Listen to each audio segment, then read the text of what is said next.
Tampilannya sudah terlihat belum? Sudah, Pak. Iya.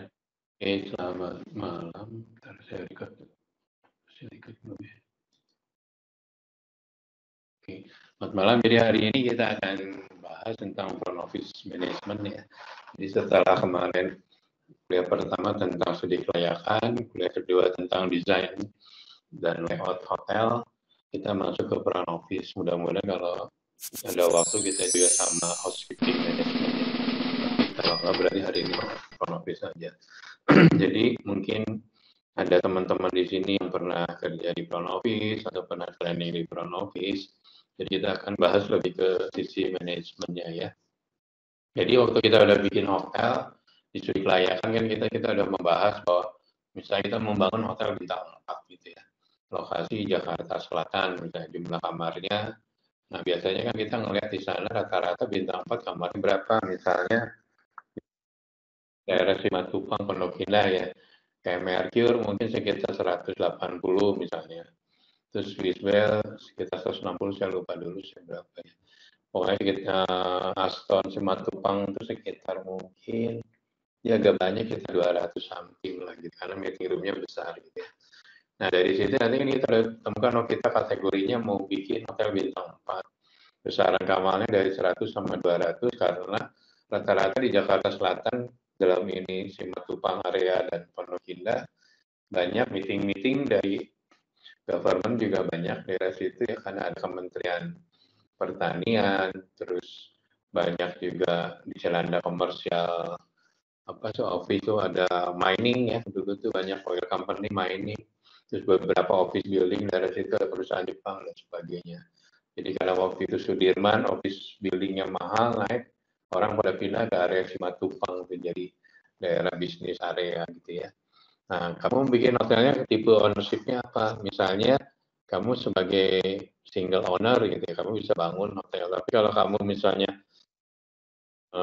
kongsi dengan partner lain, mungkin dalam PT itu pemilikannya sahamnya dibagi-bagi. Mungkin kamu misalnya majority 51%, sisanya dua teman kamu atau berapa teman kamu dan sebagainya gitu ya. Nah, ada juga yang kondotel. Kalau kondotel itu masing-masing kamar biasanya dimiliki oleh owner perorangan gitu ya. Jadi kalau kita memanage kondotel, kita memang agak ribet biasanya kalau udah tahun ketiga. Karena di tahun ketiga itu biasanya nanti ada asosiasi owner namanya. Jadi masing-masing owner kondotel itu akan membentuk semacam perwakilan yang melakukan meeting dengan operatornya gitu. Jadi kita akan ketemu dengan banyak owner kan pusing ya kalau kita sebagai operator ketemu dengan owner yang banyak kepentingannya gitu ya. Apalagi kalau kondotel kan misalnya kamu beli lantai 5 kamarnya pojok kiri gitu ya. Nah, waktu kamu nanti bisa dapat poin nih, kamu bisa beli apartemen yang jadiin kondotel misalnya nilainya 2 miliar gitu ya. Waktu kamu beli 2 miliar itu di kontraknya biasanya ada perjanjian bahwa nanti kamu akan mendapatkan return ya, return atau bagi hasilnya misalnya tahun kedua di lock misalnya 2% di atas suku bunga deposito. Kenapa di atas itu? Karena kalau kamu nyimpan duit 2 miliar di bank kan di deposito dapat bunga tuh, misalnya bunganya katakanlah 9% atau 5% gitu ya. Nah kita kalau bikin kondotelnya harus bikin menarik. Biasanya kita di atas dari bunga deposito bisa 2%, 3%, 5%, tergantung dari hitungannya ya. Kalau memang kamu masih bisa untung di atas 5%, ya kamu janjikan 5%. Tapi rata-rata itu biasa di atas 2% ya dari nilai deposito. Misalnya deposito 5%, kamu janjiinnya 2 tahun pertama kamu lock di angka 7% gitu ya. Jadi kamu kalau beli kondotel, beli unit, nanti setiap bulan atau setahun sekali atau quarterly akan dapat yang namanya return. Returnnya itu senilai nanti nilai perolehan kamu beli apartemen itu. Kayak seperti tadi apartemen itu 2 miliar, kalau suku bunga setahunnya 9%, 5%, nah kamu sebagai aset manager menjanjikan jadi 7%. Sebenarnya kita jadi aset manager sih untung sebenarnya, karena kalau kita bangun kondotel kan orang kan bayar dulu duit di depan ya, ada yang deposit, ada yang bayar dari bank. Nah duitnya itu kan bisa kita simpan dulu di bank. Sebenarnya waktu kita balikin di tahun ke-1, ke-2 operation, itu duit-duit mereka juga sih yang dititipin ke kita gitu untuk bangun bersama gitu ya. Nah dari situ itu bedanya ownership kalau kondotel sama kamu punya hotel single aja sebagai pemilik tunggal atau sebagai PT dengan beberapa shareholder ya. Nah pricing plan-nya tergantung kamu misalnya bintang 4 di-manage oleh misalnya Marriott atau Accor, masing-masing punya rate plan masing-masing ya. Mungkin Accor rate-nya di kalau daerah situ mungkin 800 paling rendah nyampe di angka 2 juta misalnya. Nah nanti mungkin sama Aston mungkin rate-nya little bit lower misalnya 7,5 atau 700 sampai 1,5 ya tergantung dari bagaimana masing-masing operator punya apa ya, punya strateginya masing-masing gitu ya, dan punya kelebihan. Nah, model-model lainnya seperti apa? Nah, kalau di selatan yang saya ngalamin, terutama di Sumatupang, rata-rata corporate-nya tinggi ya, dan banyak longsay di situ, banyak Jepang, ada perusahaan Korea, ada Samsung di situ kantornya di apa tuh, saya lupa nama building-nya tuh, di situ banyak tuh. Nah, biasanya kita ya hotel sebelum buka ya, tadi kemarin sudah dikelayakan, hotel mau pre-opening, tim sales kan udah datang duluan tuh, udah mulai jualan tuh ya, udah mencari kira-kira siapa yang akan menjadi backbone dari market kita, okupansinya gitu. Jadi kamu punya kamar misalnya 100, kalau bisa 50% itu udah diisi oleh basic okupansi kamu, misalnya long stay, itu aman tuh enak. Kan biasanya hotel itu rata-rata BEP-nya ya, break even point-nya di okupansi 30. Jadi kalau kamu harus di atas 30. Jadi kalau kamu udah punya backbone-nya 50%, 60%, udah aman tuh, sisanya 40% kamu bisa mainin harga tuh. Nah ini nanti di mata kuliah revenue management kita gimana cara setting harga semaksimal mungkin sehingga mendapatkan revenue sebesar mungkin gitu ya.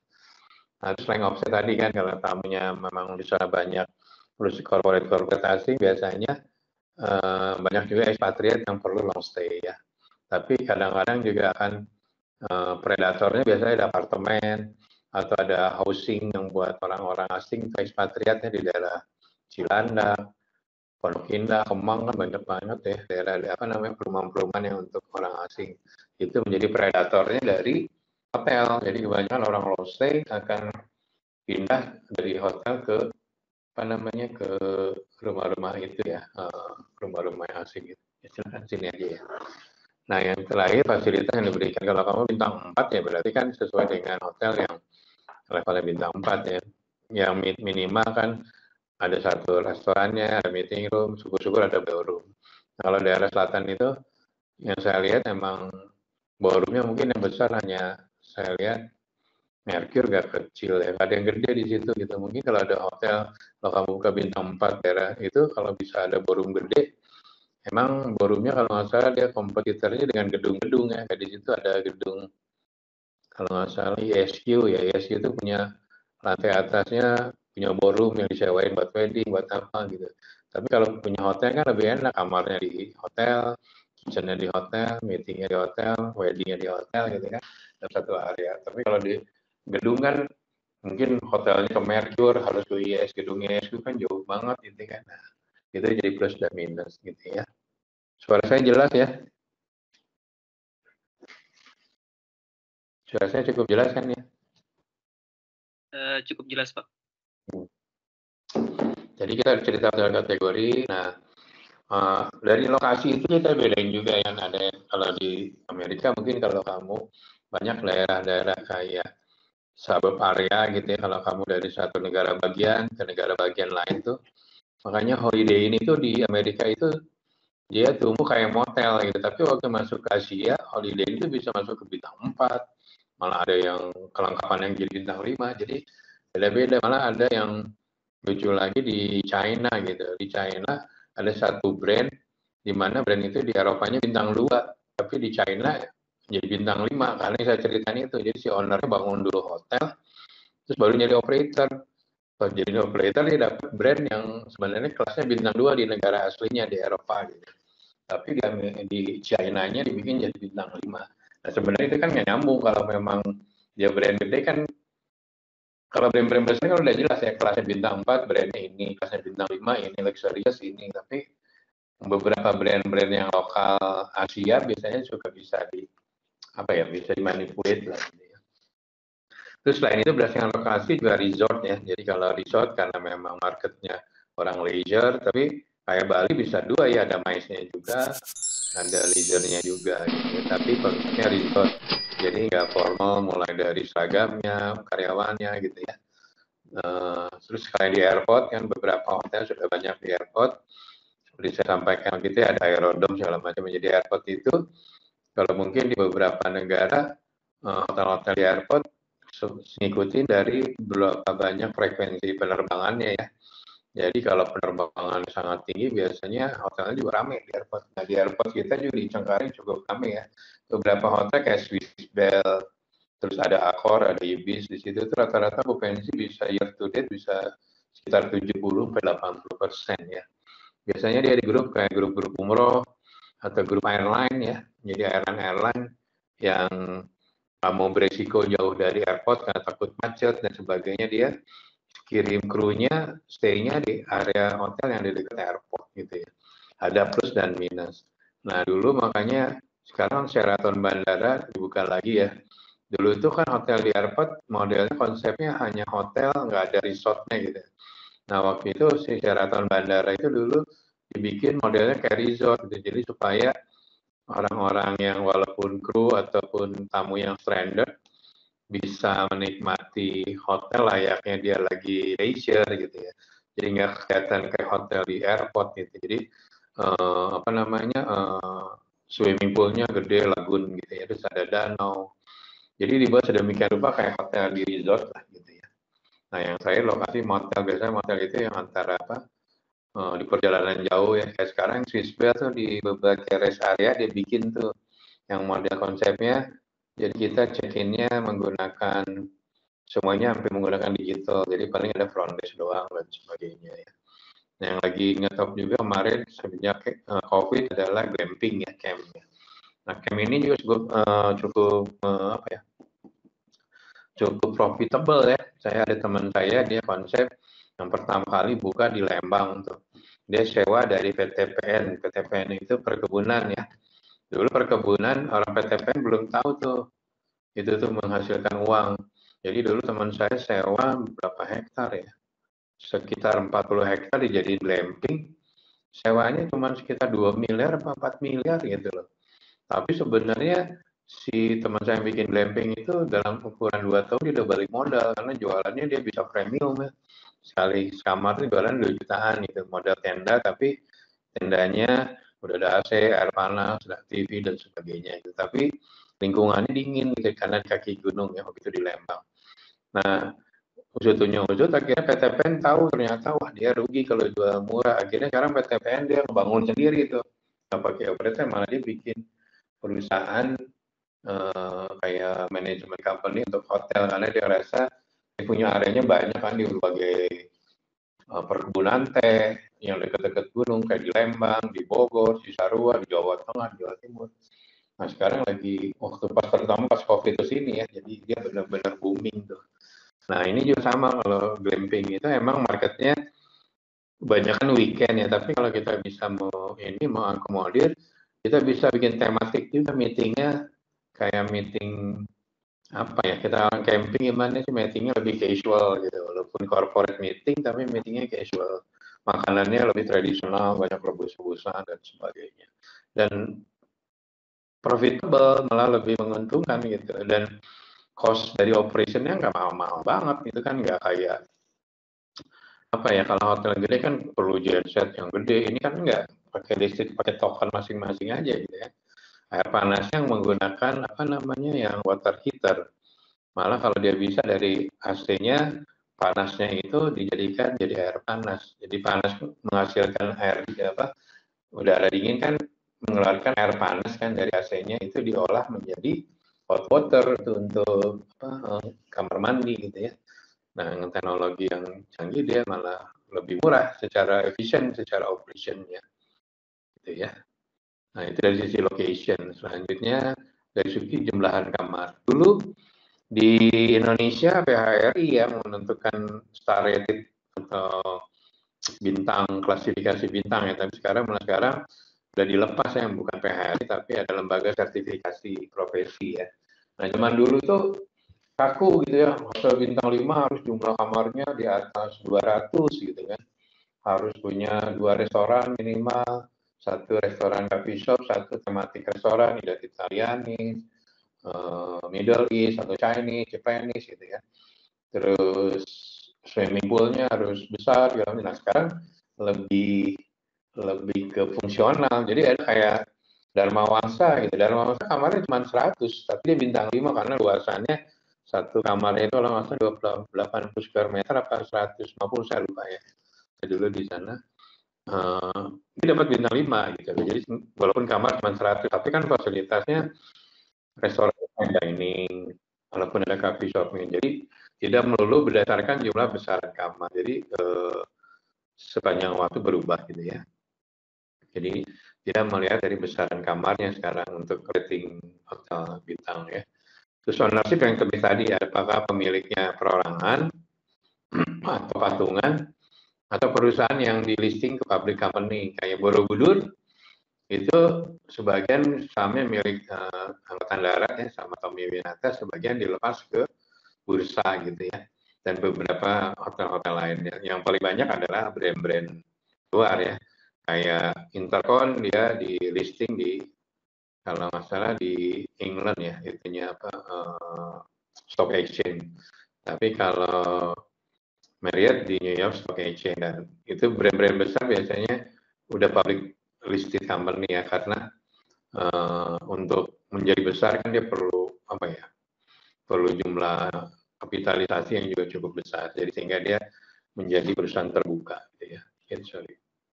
Nah ini kan sisi rate-nya, di zaman dulu kan ada European Plan, American Plan, nah sekarang udah berlaku modelnya kita konsepnya lebih ke nanti di revenue management, kadang-kadang kita menggunakan ada yang namanya cross selling atau kita menjual upselling, nanti di mata kuliah revenue management saya coba terangin ya. Ini besaran dari front office. Kalau front office sekarang bintang 4, bintang 3 simple ya. Biasanya dari FOM langsung turun. Nggak ada AFOM lagi, biasanya langsung apa namanya supervisory gitu ya. Tapi kalau ada juga hotel yang jumlah kamarnya besar, mungkin perlu dari room division, turun FOM, turun juga housekeeper, dari FOM turun ada duty manager dan sebagainya. Nanti tergantung dari besar kecilnya organisasi hotelnya ya. Semakin besar kamarnya biasanya membutuhkan banyak struktur organisasi ya. Nah, kita juga jangan lupa waktu kita setup hotel, terutama front office atau departemen lain, kita membuat namanya standar operating procedure. Sehingga semuanya standar gitu ya. Jadi siapapun front desk-nya, siapapun bellboy-nya, dalam handling tamu, komplain tamu, engage sama tamu itu standar gitu ya. Nah, bayangin kalau hotel kamu nggak punya standar kan akan problem ya nanti. Jadi yang satu treatmentnya A, yang satu treatmentnya B, nanti tamu juga bingung gitu, ini gimana kok brandnya bisa beda-beda gitu ya. Ini role-nya front office ya, nanti materinya saya share, udah saya share ya kemarin semuanya. Ini role-nya mungkin nanti tinggal kamu baca ya, apa sih front office tugasnya, mulai dari booking hotel, kalau yang di luar dari reservation bisa tamunya go show gitu ya. Jadi front desk juga bisa posting reservasi, bisa langsung check in dan sebagainya.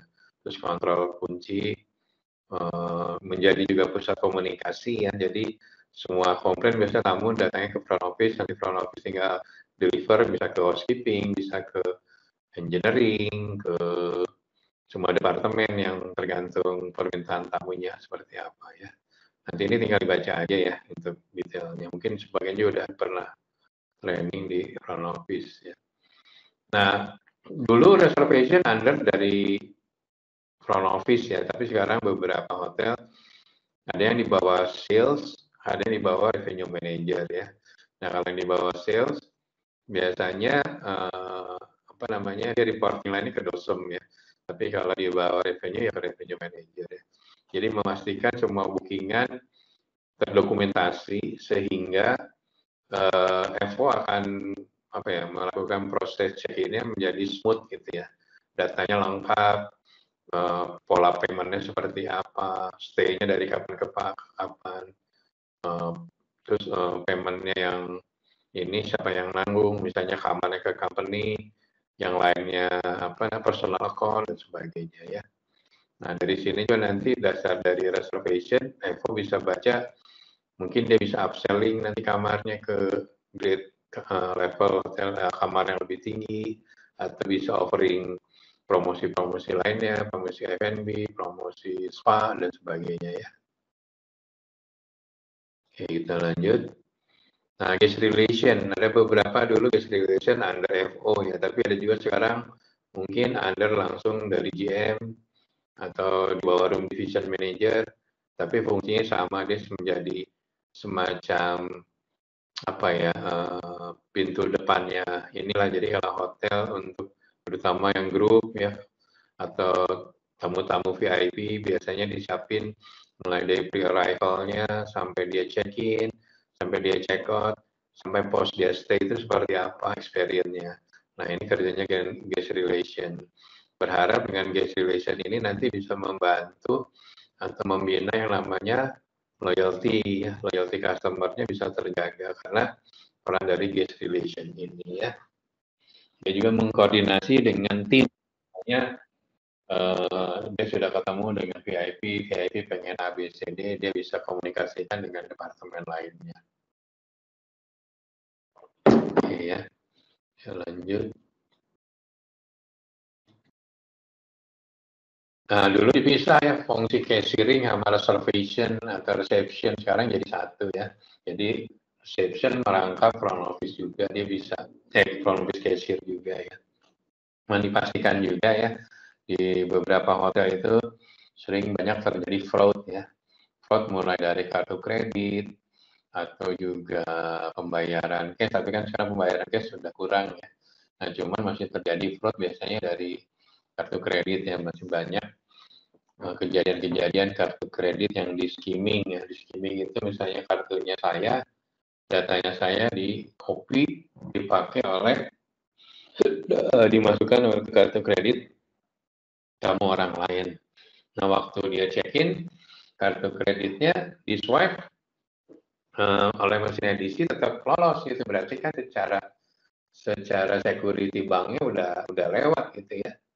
Udah ibaratnya bukan tanggung jawab hotel karena walaupun dia kartu kredit fake gitu ya, tapi dia mungkin menyimpan data yang asli gitu kan. Nah, biasanya baru ketahuannya pas nanti ada billing tamu yang aslinya gitu kan. Tamunya ngerasa, oh saya nggak pernah stay di situ, saya tinggalnya di Amerika, saya nggak pernah stay di misalnya di Bandung gitu. Terus kita sebagai hotel harus ngampirin tuh reservation-nya segala macam.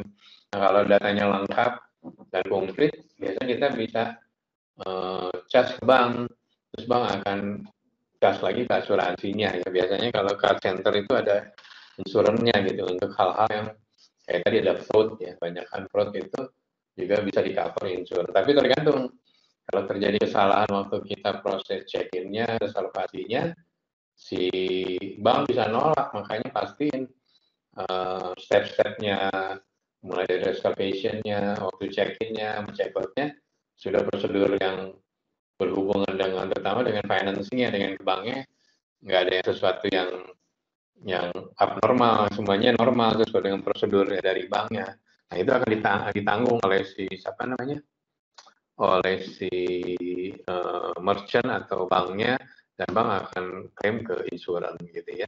Jadi as long as kita prosedurnya benar, masih bisa ke cover gitu ya. Nah, selanjutnya, nah kerjanya duty manager atau lobby manager ya, kalau hotel bintang 5 biasanya kan di malam hari ya GM udah istirahat, semua departemennya sudah istirahat, makanya yang jelas adalah duty manager ya. Duty manager ini bisa membuat keputusan sebagai GM kalau ada hal yang bersifat komplain yang sangat membutuhkan suatu keputusan yang cepat gitu ya. Nah, dia dikasih semacam privilege untuk membuat keputusan. Malah dulu waktu saya zaman di Four Seasons gitu ya, jadi si duty manager atau departemen head itu dikasih wewenang untuk bisa melakukan rebate. Rebate itu membatalkan transaksi gitu, nilainya mungkin sampai di atas harga kamar gitu. Jadi ada kejadian tamu komplain. Begitu kalau harga kamar sekitar 2 juta itu mungkin sekarang sekitar 10 juta kali ya. Nah, waktu itu udah komplain tentang makanan ABCD gitu ya.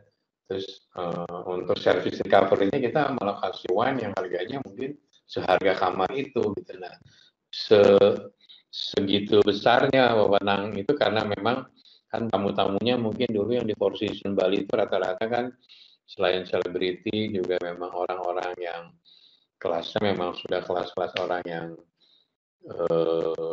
berada premium gitu ya. Jadi komplainnya mereka sangat apa ya, nanti akan mempengaruhi citra kita gitu. Jadi si duty manager itu diberi keleluasaan gitu. Beda kan kalau hotel kita bintang 4, mana berani duty manager melakukan rebate sampai 10 juta gitu kan. Karena kan kamarnya aja harganya cuma 2 juta. Walaupun dia nuntut mau A, B, C, D, mau ini, ya dia nggak bisa wewenang gitu. Tapi kalau hotel yang premium kan dia juga nggak mau kehilangan tamu-tamu premiumnya ya. Hanya gara-gara masalah ngeribet 5 juta atau 10 juta. Gitu ya. Ada yang mau nanya sebelum saya ini mau slide-nya tinggal 2 nih. Ada yang mau nanya nggak untuk kronologis?